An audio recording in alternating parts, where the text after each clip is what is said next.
Zani kwa mpulumutio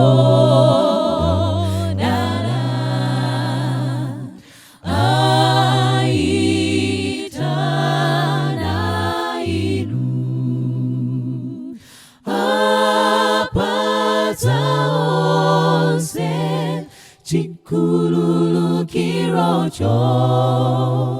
Werani tu Akululu kira onse Zani kwa Yesu Tawi sana pite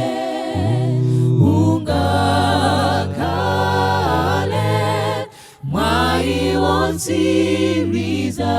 lelo Zani kwa Yesu Tawi sana pite Unga kale Mwai won siriza lelo Menenzimu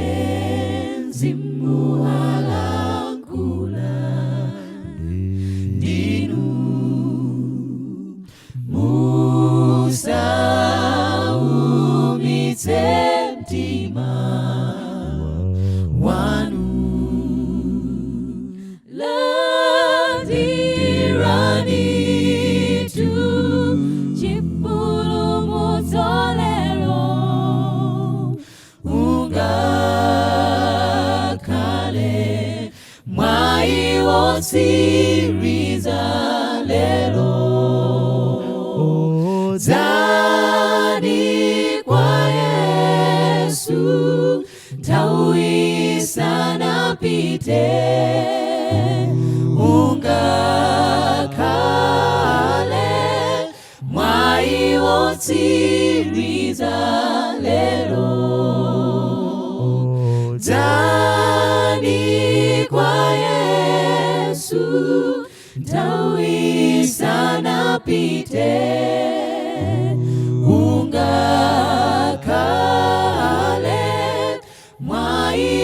Siriza lelo unga kale unga kale unga kale unga kale